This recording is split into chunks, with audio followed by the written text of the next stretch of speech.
Vaisheshikadasa is a veteran monk, author, and spiritual guide. He travels throughout the world sharing knowledge gained from 4 decades of Bhakti yoga practice and dedicated to spiritual entrepreneurialism, speaking at corporations, universities, nonprofits. I think he was just at the Salesforce Tower. Amazing. Yeah. He teaches universal principles of personal spiritual development. Renowned for his wisdom and inspiring speech, he has a way of making ancient yoga wisdom and practices relevant and accessible. Please welcome Vaisheshika Prabhu.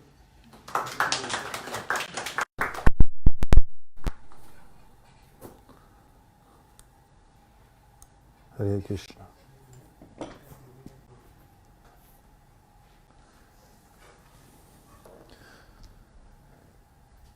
Is this the first Tuesday? Or you have regular Tuesdays, right? Yes. Okay.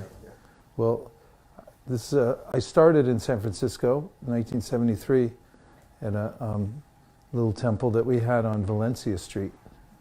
And now to see the program back here in San Francisco is very heartfelt. And it's so nice to be with all of you here. So having time to talk about the wisdom of Bhagavad Gita and discuss it is one of the main programs for advancement in devotional service.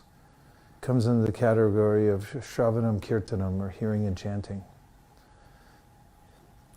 And we just came from Salesforce. There were quite a few people there, maybe 45 people in the audience, and then more online. There's usually a lot more online than there is in the classroom there. We find that people are very interested in finding a way to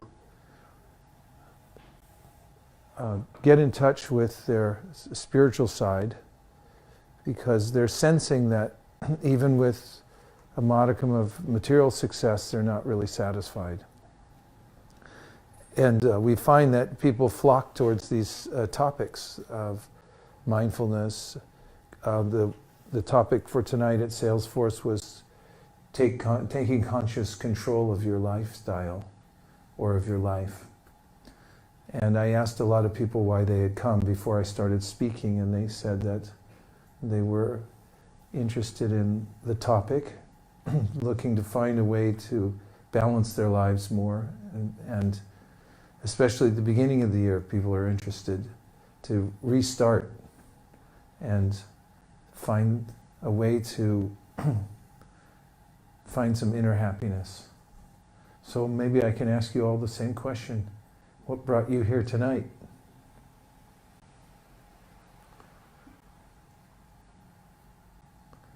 What was your main impetus for coming? Yes? I heard you speak at the opening, the grand opening, and I just Yeah. wanted to hear you speak again, because I didn't realize that you were a direct disciple from Prabhupada until after you left, and I was like, oh my God, I didn't get to talk to him. I just thought it was beautiful. Thank you. Thanks for coming back. Mm-hmm. Great. Anyone else? Yes? From what I've seen, there's a whole spiritual community that's thriving under your leadership. And I know my own spiritual life, I could definitely use a lot of guidance, a lot of help, and a lot of work. So just looking to get some inspiration from you, sir, and associate with devotees and come to this nice center. Thank you. Yes.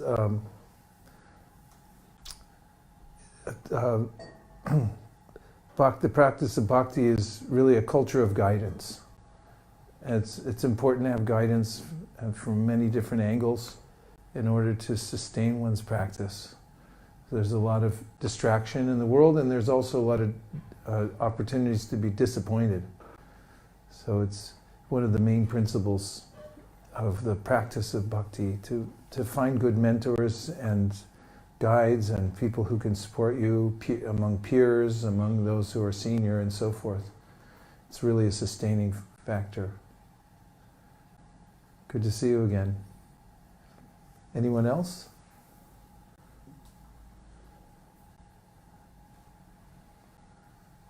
Yeah. I had met you probably a year and a half ago, maybe 2 years ago now. I'd come down to your program at Hayward, Yeah, Mountain View. Mountain View, Yeah. And so, and I came to the morning program, and then you had like a book selling, kind of, Oh yeah, I remember when you came. yeah. So I stayed for most of the day. You happened to come there on a day when we were doing yeah, book yeah. distribution So I training. didn't get, you know. Right, right. to hear you. You look so familiar, and then now I've placed when I met you that time. Yeah. Yeah, so I was excited. I know you've been coming, and I haven't been able to be here. I wasn't here in the opening, but I've been coming as much as I can, and I'm just happy you're here. Happy you're here. Great to see you again. Thank you. Anyone else? Well, I'm usually bored at lectures, and I have a hard time sitting in at classes, but I've been coming to these programs for a couple months, and every day something, every time I come, someone, and when you spoke also, I was very inspired. You say something new, some new angle, to look at life, and I really appreciate it. I'm glad to have a place to come. I'm glad that I have a place to come too. And, I find that even one new idea can change my life, or getting a little encouragement can carry me forward. We were just talking at Salesforce about the power of speech, because as I think I'll talk about in a minute, the yoga begins with the tongue, and I can prove that through the various statements in the yoga wisdom scriptures, that yoga begins with the tongue. And I had asked everybody there at Salesforce if they could remember a statement they had heard, words somebody had spoken to them that impacted their life, either positively or negatively, that stuck with them. And everybody raised their hand. And some people shared. I didn't ask everybody to share, but we got enough of a sample to see. And one woman said that a teacher of hers had, after she had done poorly on a test, had said, "Oh, don't worry, it's just a small thing." And she said, failure is the pillar of success, and you're going to do fine. And she got so empowered by that one statement that she said it sustained her career path and all the other progressive things she's done in her life. And so coming and hearing something that is intentionally meant to uplift you spiritually can really have a profound effect on life. In fact, as I mentioned at the very beginning of this monologue, or this discussion, that it's one of the main ways in which one advances in the practice of Bhakti Yoga is to have discussion among devotees. And you'll find that most of the scriptures that talk about Bhakti Yoga, for instance, the Bhagavad Gita and the Srimad Bhagavatam, are discussions between devotees, among devotees. And some ask questions, some answer, and on it goes. And from there, great instructions come out. And those can be our guiding light. Thank you very much. Anyone else?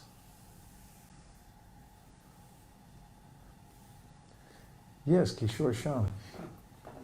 Hare Krishna. I like the way you have a way of taking fairly complex teachings from the Shastra and just bringing it into everyday sort of practical life. And I'm often kind of amazed by that. So, I mean, I like to hear you speak in general, but that's one of the things that I always look forward to is, you'll be speaking some very practical sort of wisdom and then relating it to the Shastra. Shastra kind of has a way of grounding it, and so I always like to hear that. Okay, great. We'll try to do some of that. I'm sure you will. Anyone else? Like, when you first thought of coming down here tonight, what were you thinking? Oh, too much rain. Yeah. Yeah. It's easier to stay home sometimes, but you took the slog and made it over here. there's something about actually being in the location itself that makes a difference. Some people watch online, and that's nice too, but I notice when you're right there, sometimes you can pick up something. Okay, how about if I tell you some of the things that we talked about at Salesforce today, because I have some ideas that I gave them in a handout. And the first is, and this will be about how yoga begins with the tongue. So I found a quotation that I included in the outline to start off with: words are free, it's how you use them that may cost you. And I was thinking a lot when I found that quote about the power of speech and what it means to us. And I told you I'd prove that yoga, the tenets of yoga are that yoga begins with the tongue. So this is from Srimad Bhagavatam, one of the very important bhakti scriptures in the 11th canto. Quote, although one may conquer all of the other senses, as long as the tongue is not conquered, it cannot be said that one has controlled his senses. However, if one is able to control the tongue, then one is understood to be in full control of all the senses. So, a scripture called the Padma Purana says, Atashri Krishnanamadi nabhaved grayam indriye sevun mukhi jivado swayamiva spuratyada. And this means that you can't see the Supreme with your material senses. However, if you do service, beginning with the tongue, then the Supreme will reveal himself to you. So the statement is, jiva, adao. Adao means beginning with, to start with, and jiva means the tongue. So miraculously, the statement is very clear that you should start service, and by that service, then Krishna will reveal himself to you, and you start with your tongue. So that's good evidence, isn't it? And also, in the Bhagavad Gita, Prabhu, I think the gain is just a tiny bit high here. In the Bhagavad Gita, in the 17th chapter, Lord Krishna talks about the austerities of the body, mind, and speech. And therein he says that he talks about speech being very important. And earlier in the 2nd chapter of the Bhagavad Gita, Arjuna asks a question of Krishna, and that is that how can I tell that somebody is in spiritual consciousness? And he wants to know how the person sits, walks, and also speaks. And in his commentary to that verse, Srila Prabhupada says that this is the most telling factor or revealing factor about one's consciousness, how one speaks. So he goes on to say, does Srila Prabhupada, that a fool is not revealed until he speaks. And there's an old saying that he had nothing to say, and then he said it. So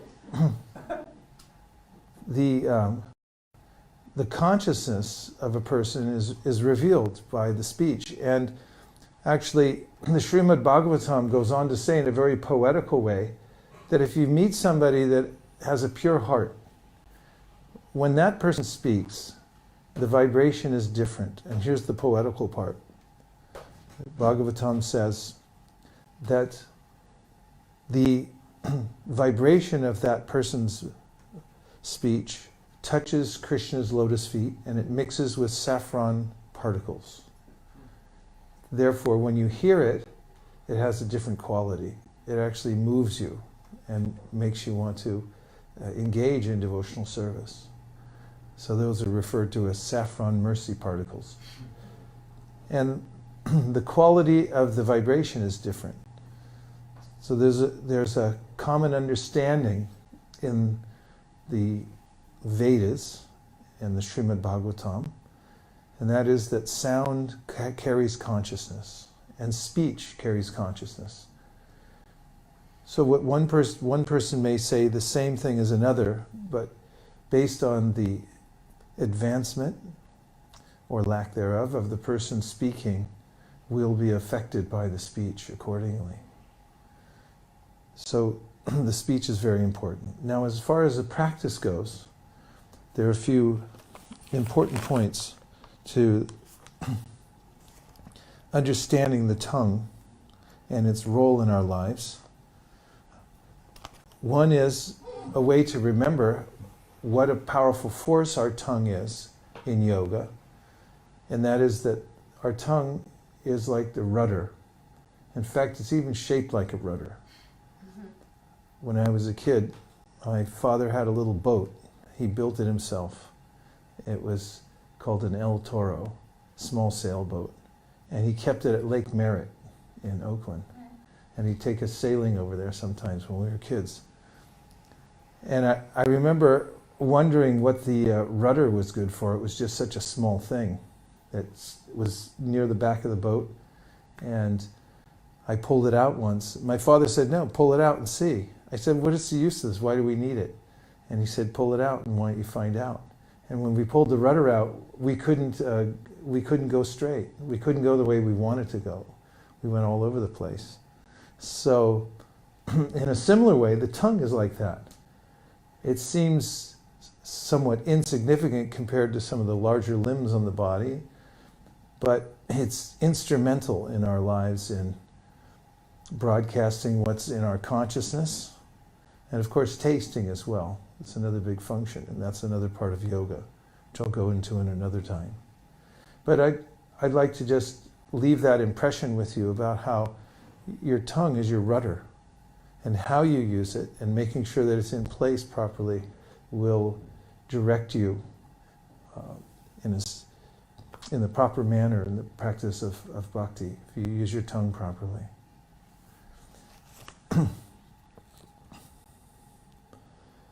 A statement I heard from a friend of mine who got it from his father, who used to instruct his son, that your word is your bond. Have you ever heard that? Your word is your bond? I always found that very helpful to remember. Whatever you say creates a kind of a bond. Can you think of any times in your life when you made a statement that bound you to something?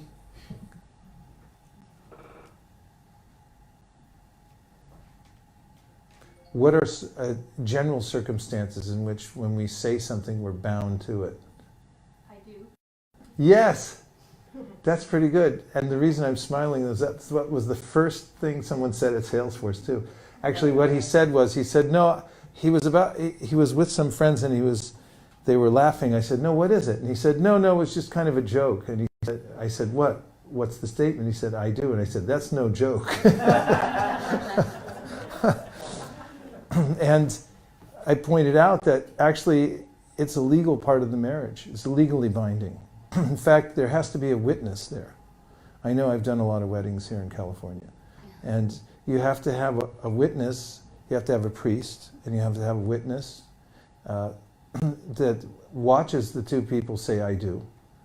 And then the person who's presiding over the wedding also has to say, "I now pronounce you husband and wife," or whatever the case may be. And then it becomes legal. The pronouncement has to be there. It's bound then by the words. And you'll find also in courts of law, if you're in a live court setting and there's a judgment in your favor, and the judge says, "Now you get $1 million," and bangs the gavel. Do you get $1 million? Say yes. Yes, you do. Because it's empowered speech, and it's binding. You're bound by the speech. For those who know the power of speech, you'll find throughout the Srimad Bhagavatam, which is talking about histories that go back thousands, sometimes tens or hundreds of thousands of years, people are very careful about what they say, because once they say it, they're bound to keep their word. And so this is an important aspect of speech. Now, looking at it from another angle, one of our conditions here in this world is consideration that we're actually bound to the world. It said we're engaged in the process of what's called samsara, or repeated birth and death. We're held into this cycle, or bound to it. And how does one become unbound from the material condition of life? Well, the Vedas, going to the Vedanta Sutra, which is a summary of the Upanishads, says anavriti shabdat, which means that by sound one becomes uncovered, unbound. So by one kind of sound you can become liberated. By another type of sound you become more bound to the world.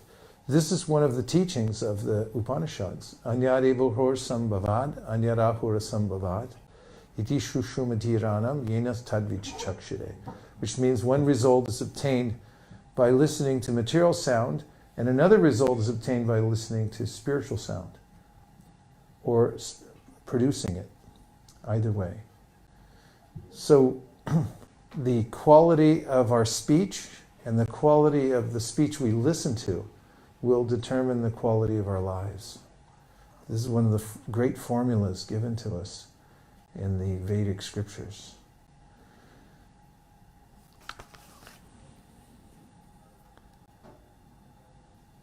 Another metaphor for speech is that our words are like seeds, or our words are seeds. And whatever we speak has an effect.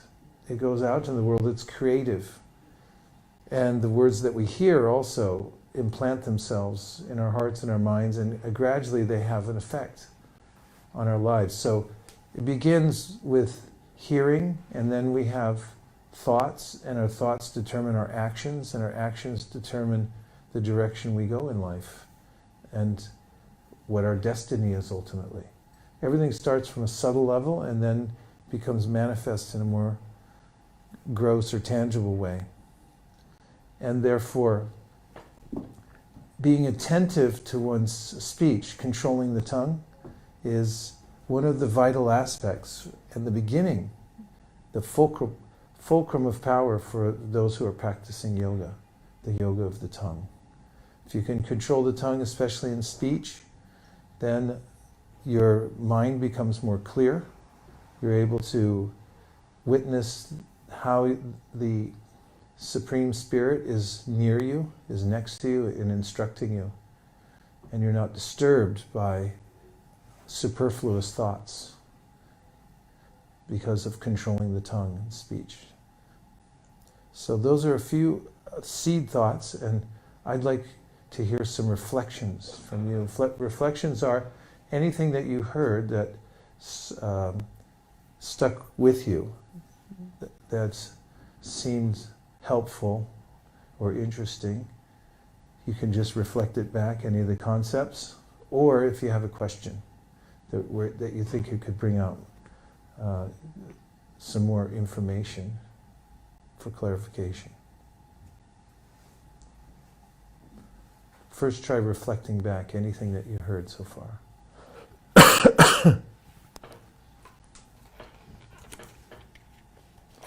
What did you hear? I think of speaking as kind of like almost a contract or a commitment, and you want to say things that are true because in a sense you're kind of committing to that. So I feel, like sometimes I'll use a hyperbole or something, and then I'll feel like the reader or the listener may hear something that I don't intend, and so therefore I've actually kind of misled somebody, unintentionally. If it's not like, being obviously, sarcastic. So trying to strive for that precision of speech to kind of determine one's character, as opposed to being the kind of person who's fast and loose with dishonesty, I think. Which is kind of what I was thinking. Yes, it's an important point, and one that I was just about to bring up also, and that is the austerities of speech. The first of, and these are listed in the Bhagavad Gita in the 17th chapter, 15th verse, where Krishna talks about the austerities of speech, and the first one is being truthful. So this has great implications for one's spiritual life. First of all, I'd like to come clean and tell you the first time I remember, probably wasn't the first time, but the first time I remember telling a lie. May I do that here in this assembly? We're here all amongst friends. Okay. I grew up with my parents and 2 brothers and a sister. I was closer to one of my brothers because he was near my age. The other ones were quite a bit older. And in our home in suburban Lafayette, my mother and father had an heirloom musical instrument. It was a bugle. The word was that it had been in the Civil War or something like that. It was a valuable piece. They had it displayed on the wall. And every once in a while, we could touch it, but never were we to take it down, what to speak of, take it in the backyard, which is what we did when my mother went to the store. So my brother Tom and I were back there playing with the bugle, and I think I was showing off like how cool I was that I could take it off the wall and take it in the backyard. And somehow, while we were playing, I totally forgot about it, and I just left it in the garden, like right in the flower bed, a priceless bugle. And so when my mother came home, she noticed it wasn't there. She went in the backyard, and she saw that it was planted in a flower bed. And she was fuming, and she said, "Who did this?" And I was thinking, this is not going well so far. So I got to get out of this. And now, to give you more information, across the street from where we lived was my rascal friend, Denny Scardacci. And Denny was a real rascal, a bona fide, genuine rascal. He was always getting into trouble. And I knew my mother didn't really like him that much because he was such a troublemaker. So I figured I had the perfect thing to say when she asked who put the bugle here, because I didn't have anywhere else to go with this, so I said, "Denny did it." Those words came out of my mouth, and a second later I realized the impact. As my mother turned, walked out the door, down the front steps of our house, and across the street, I could see her go all the way to Denny Scardacci's house. And in that time, which probably was a few minutes until she figured out that I had lied to her, I was mortified. Mostly I was mortified because I had actually, I was embarrassed that I had lied to her. And my whole world felt different. My whole relationship with my mother felt different suddenly. And when she came back, and just the look on her face, to see that I had not told her the truth, besides the fact that she was so angry, really left an impression on me.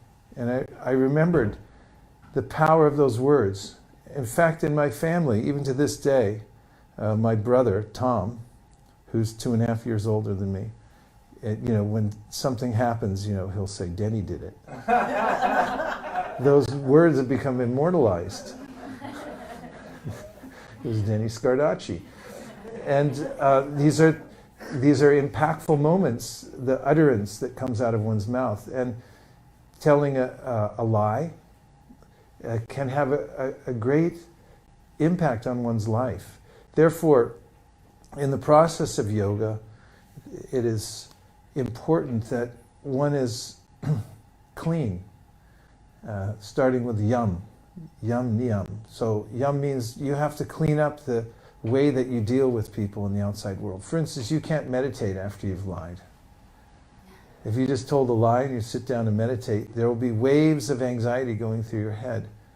And you won't be able to still them because the impact is so great.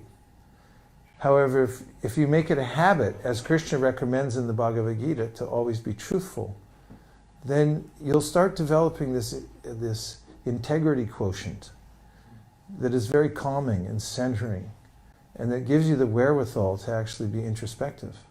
But without that, it's very difficult to be peaceful or to take time to think about spiritual matters. So thank you, Kishore Sham. That was an important point you brought up about truthfulness. What else did you hear so far that stuck in your mind? Any points or thoughts? Yes, Hope. What I was thinking of earlier, very interesting story, by the way. I love the childhood story. That was wonderful. Earlier, I was thinking of how, it used to only be that the tongue was our only speech, but now we have a whole new speech kind of online in our social media, like a personality and us speaking through social media. And it's interesting how that can be a very different person than who we are face to face. And I see it all the time where people say things that I think they would never ever say to someone's, if they're having a conversation with someone right there, because of this, in your home anonymity. Is that the right word? Did I say it right? Yes. Okay. And Kishore Sham said something interesting. He said, when we're online and typing, we actually have the time to stop and think about what we're typing, what we're saying. It should be the exact opposite, really. That, we would take more time to consider and be more gentle and kind and loving in our speech, but it turns the opposite for somehow with social media. So it's almost like the computer is now another tongue that we need to be aware of and careful of. Absolutely. It's such a good point. It's an extension of our tongue, really. And I can put forward a theory about why it becomes a place where people feel free to let loose their passions on others. Just as when we're driving a car, I've noticed this, it's another place where people oftentimes feel more aggravated than usual. If somebody cuts you off or something like that. And here's how I've thought about it, and that is, let's just say that somebody cut you off, right? And maybe you feel suddenly a surge of anger coming towards that person. And what's some of the things you could do if that happened? Honk. You could honk, like really hard and long. Or, you could make some utterance against the person, or even a gesture. That's possible too. Of course, that's dangerous. There was an incident I read about 20 years ago up on Skyline Boulevard, that a man on a motorcycle and a man in a pickup truck got into an argument as they were driving, road rage. And the man on the truck suddenly jerked his wheel and hit the man on the motorcycle, and the man was killed. And it turned out that the man who was driving the truck was an upstanding citizen, never had been in any trouble, had 3 kids at home and stuff like that. But suddenly his whole life had changed within a nanosecond. Just by feeling angry, he jerked the wheel and killed the person, knocked him off the road. And, these things can come up suddenly. So now I was thinking that, say somebody cuts you off, and then that urge comes up to be angry at them, and then you notice that actually it was your mom driving the car. Then what would you do? You wouldn't be angry, you wouldn't make a gesture, you wouldn't say anything, you'd just be like, later on you'd say, "Hey Mom, what were you doing?" But you wouldn't become angry, because there's a personal connection there. But it's so easy when you see cars just to become angry at the whole conglomerate of, there's apparently a spirit in there somewhere, but It's just kind of an impersonal object coming at you. And there's a desensitization, did I say that right? That takes place when we're online and we forget the impact. But that's also something that I always tell students, never get angry online. In fact, I've noticed that if somebody writes me an email and I feel the slightest bit of anger when I'm writing back, I always wait till the next day. Because even if I think that I'm writing something civil, it's probably not. It'll come out the wrong way. Because again, sound and our speech carries consciousness, and that also is, however we compose it on a keyboard and through the internet and so forth. And when it's desensitized, when we forget about the impact that it's actually having. It's even worse sometimes online because it stays there. Of course, all speech stays out there. And that was one of the points I was trying to make in the beginning when I was asking, have you ever experienced when somebody said something to you and it had a permanent impact on your life, and maybe it sticks with you now? And what we do, because Krishna, the name for the Supreme Personality of God, is all-powerful. He's called Satya Sankalpa. Whatever he thinks, whatever he desires, it's manifest. Whatever he says, it becomes reality. It is reality. And we're little parts of him. And just as he's creative, he can create whole worlds just by dreaming about them. So we're part of him. Our spiritual selves has minute power also. We create things. And when we say things, we're also creating. And they are also the things we say are altogether consequential in our lives and the lives of others. So being a human being requires being responsible. Otherwise, you lose the opportunity to refine yourself and to advance, especially in spiritual life. And bhakti really means refinement. It means to take away the sloth or the dross, the coverings, the gross coverings around our heart and around our minds, around our hearts and minds. And by doing that, our real selves are revealed, that are the most sublime, because we are parts of Krishna. And our relationships become much more relishable and intense when we're pure. So the process of bhakti is purification. Anyabilashita shunyam, sarvopadi vanirmuktam tatprapena nirmalam rishikena rishikesha sevanam bhakti ruchite. This is one of the definitions of the process of bhakti, which says that it's meant to purify the senses. And one of the senses that we use regularly is the tongue. So purified speech is very important in our lives. If you have envy in your heart and you write an email and put it on the internet, it will pierce somewhere. It will have a slashing effect somewhere. If you say it to someone, Krishna says this in the Srimad Bhagavatam to Sri Uddhava. He's talking about speech. And he says, if you have envy in your heart and you speak harsh words to others, it acts like a spear. It can actually wound the other person, can puncture their heart through your harsh words. It has effect.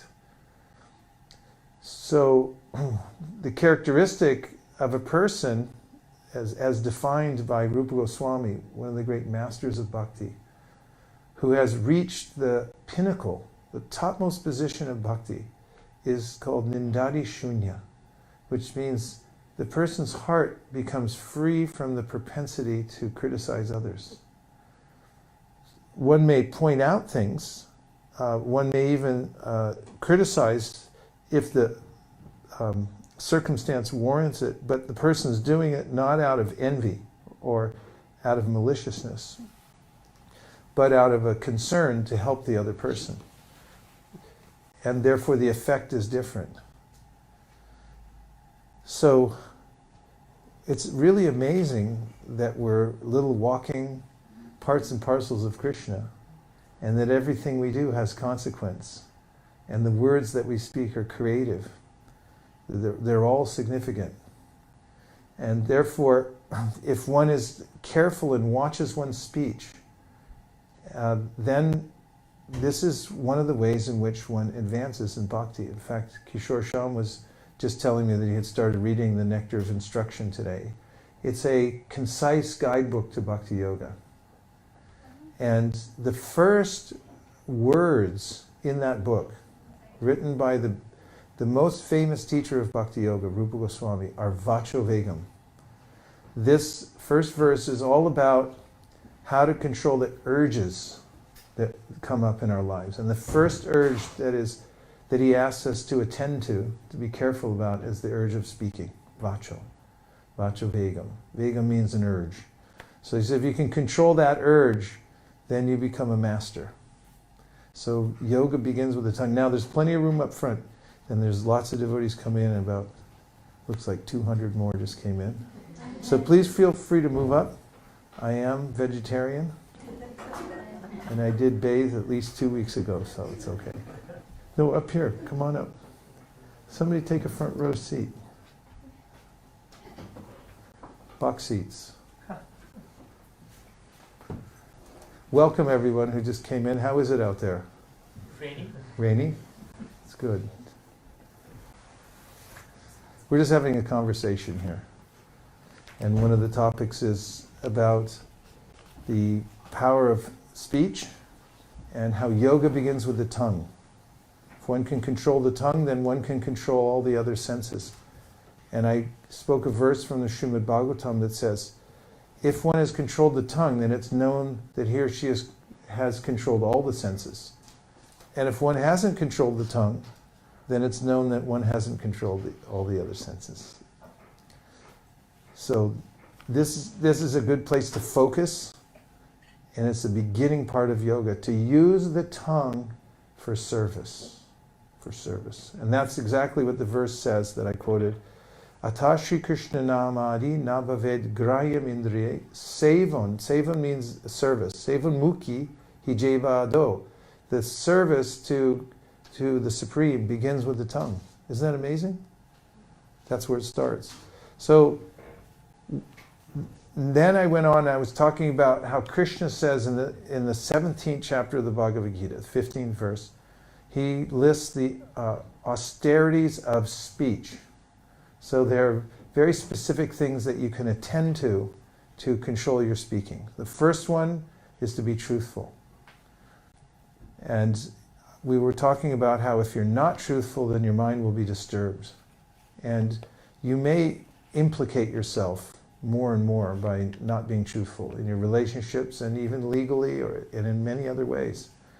So telling the truth is a very important aspect of spiritual life and of meditation and of bhakti yoga and of pleasing Krishna, to be truthful. What do you think of that? Is it easy?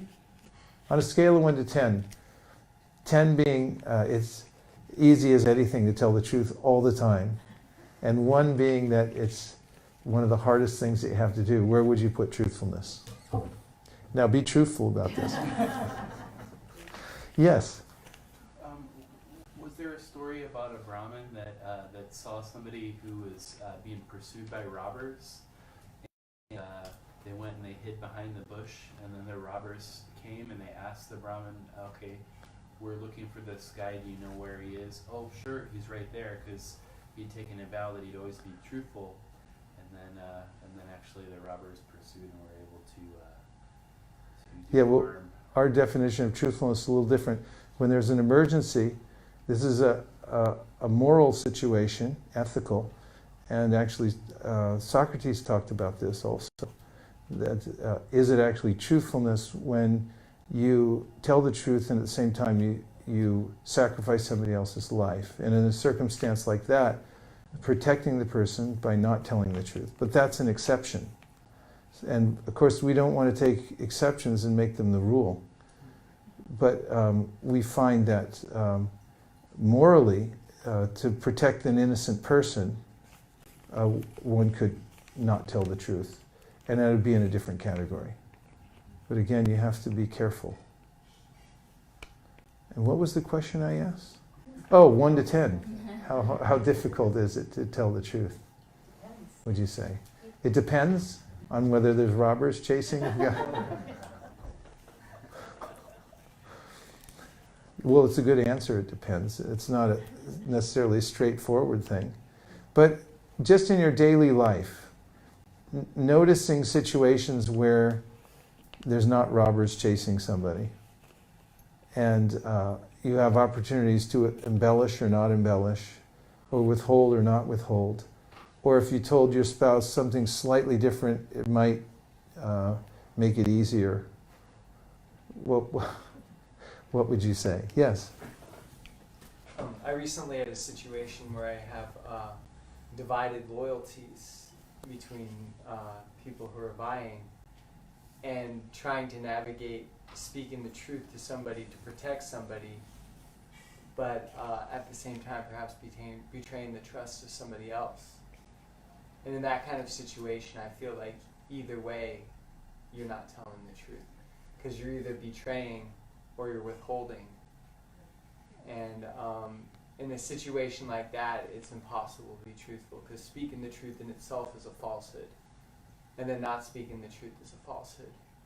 So there's certainly situations, and that was my day today. So yeah, I can say that there's times where it's pretty much. That's why some people take a vow of silence. Why didn't I think of that? No, I mean, I'm not saying that you should have, but I'm just saying that these things are complicated. And a lot of it has to do with acting in good faith.